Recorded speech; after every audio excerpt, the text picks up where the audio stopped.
about our project. Actually, I consider my role in this presentation more like a decoration or mascot. It will be Michael Tost that will do the main work talking about the innovations. So what I will do is just shortly introduce the project, a little bit what we are aiming to do, and then we will let Michael go into the details. So MinGuide is an Horizon 2020 project, as Per said. It's not a research project as such, it's rather a coordination and support action. And in this sense then with the project being within raw materials, then it's in support of the raw material strategy of the EU. We are about halfway into the 3-year project time. And we have 10 partners from 9 countries. I will not mention them here because they will also be on the next slide, where I show a little bit about how we are structured and what we are doing.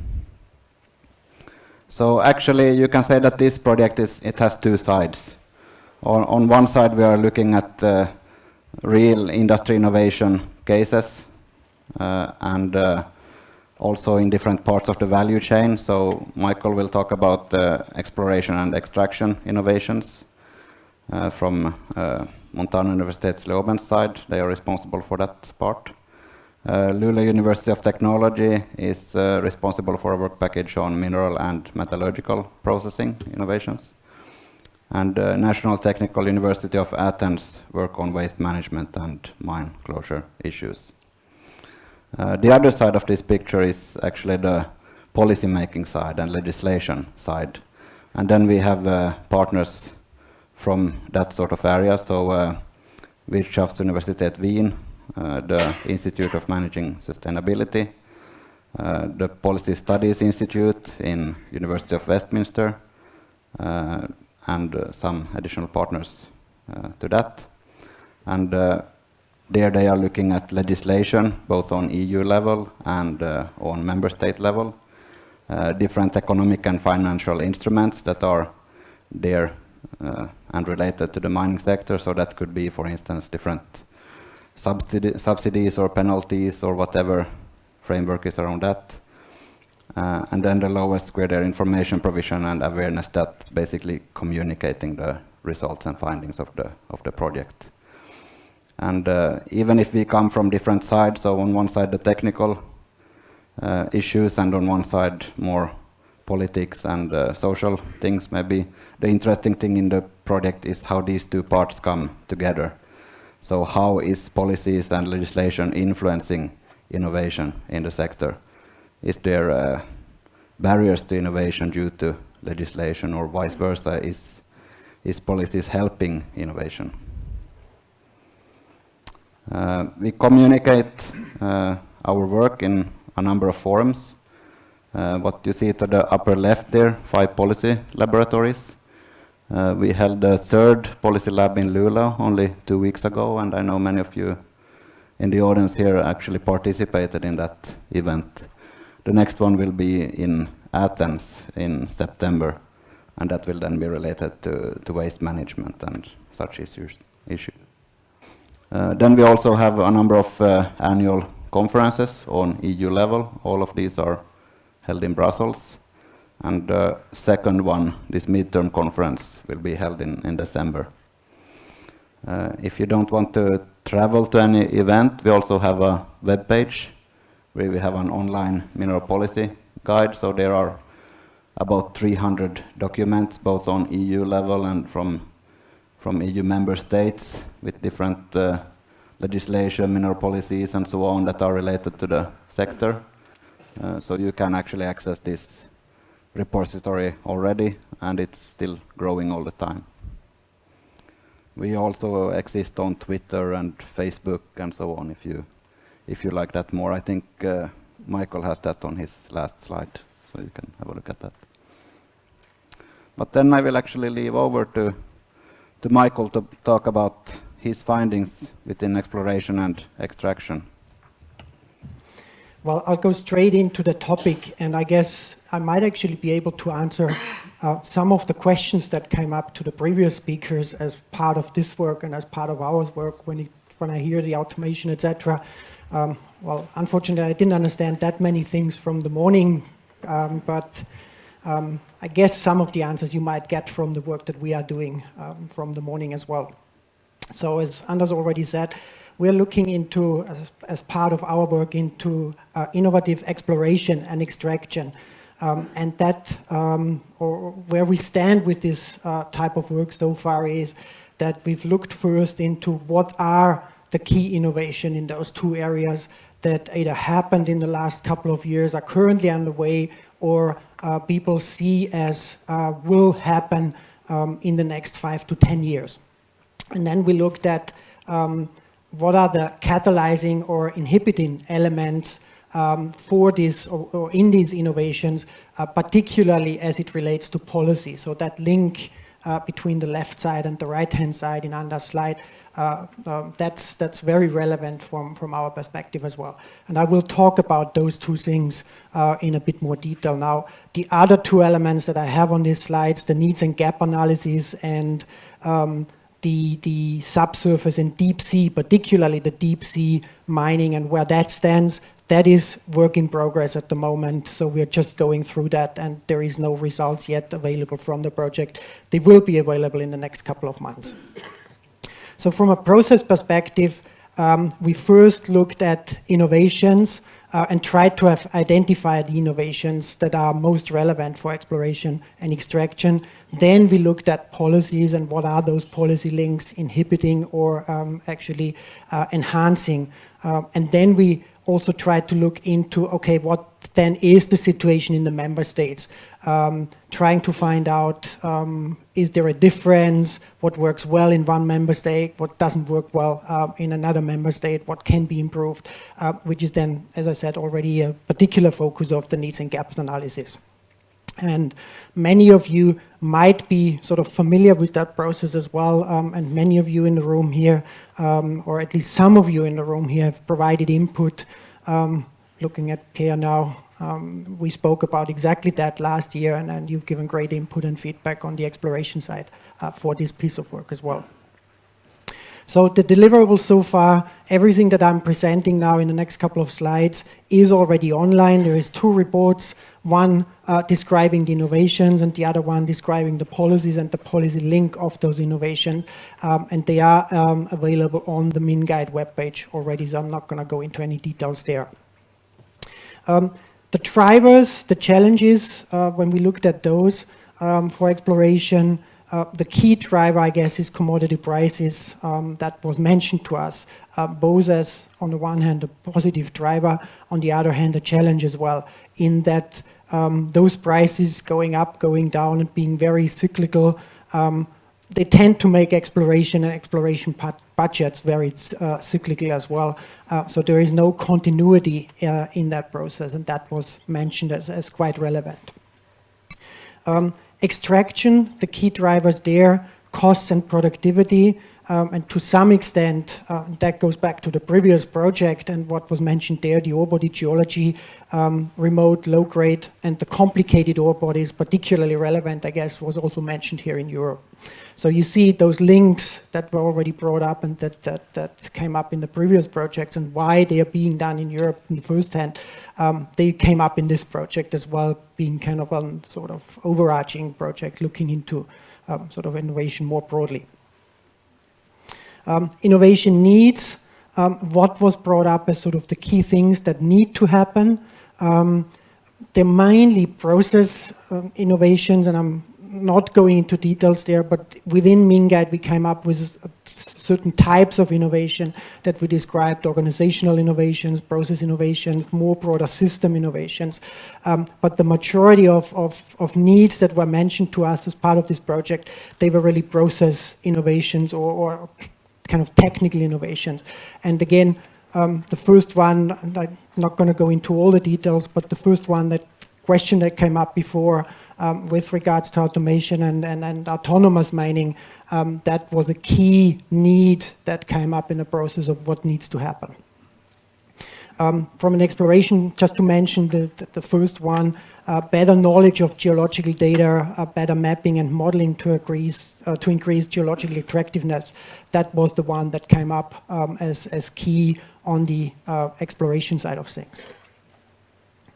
So what we came up then was, we asked experts in interviews and through questionnaires on what they see as the key innovations, as I said before, that happened either in the last 10 to 20 years, are currently on the go, or will happen in the next 5 to 10 years.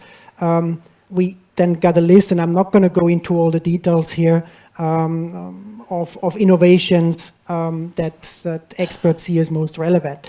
And when it comes to exploration, the key was really that there was no breakthrough innovations that happened in the last couple of years. So well, here is the solution, and gets going on that one and focus on that one. No, there is really a basket of things that are of relevance here.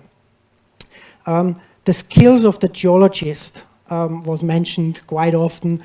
It's still relevant. So with all the technology, with all the data that we are now generating, the geologist is still very relevant. And with that said, the geologists, they don't need to just sit on the data, but it's also still relevant that they out there in the field and then kind of explore with the hammer in the hand and with their own eyes. So you still can't replace that with all the technical, the process innovations, the data and all of that stuff. The situation on the extraction side of things was quite different to that, in that the first two that were mentioned in this, and one is what came up before, the autonomous equipment, use of robotics, smart sensors, use of 3D printing for spare parts and kind of printing those in remote operations so that remote operations become cheaper and more feasible.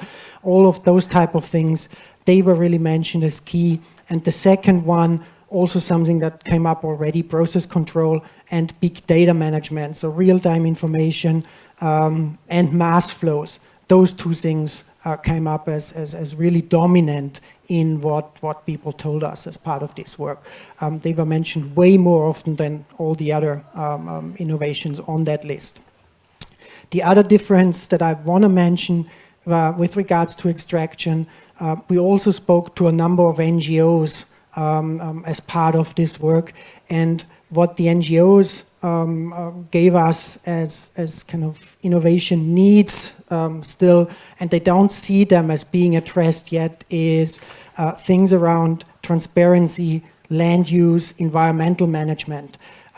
So I guess that came up already before in the conversation as well, in terms of sort of NIMBY and lower environmental impact.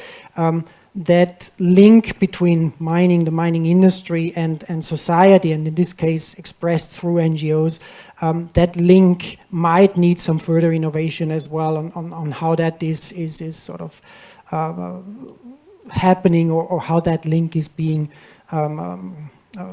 seen in the future, and how this is handled in the future as well. So what we are doing now and currently going through is that the top 10 innovations, so the top 5 from exploration and the top 5 from extraction, we are actually trying to find examples across Europe on how this already is taking place, how this is already happening, and we're trying to find good practice examples that we are now describing in more detail. And just being here in Sweden, and I heard you talk about before, a person from Sandvik. So for instance, on continuous mining, we are actually in this case study describing your continuous miner that is currently being, I think, pilot tested still in that mine, or you just brought it into that mine, your mine in Mittersill in Austria. So that is one example that I just want to mention and bring up, being here in Sweden, where continuous mining-wise, Sandvik in Sweden kindly provided that example that we are describing in way more detail. So those case sheets of those top examples that are already out there, described in more detail, they will go online on the webpage in really the next couple of days, couple of weeks at the latest, so that they are out there as well, and hopefully they will be useful for you as well in terms of the policy links, the case description as well as the policy links. Speaking of which, so I'm now moving from the left-hand side to the right-hand side, the policy links.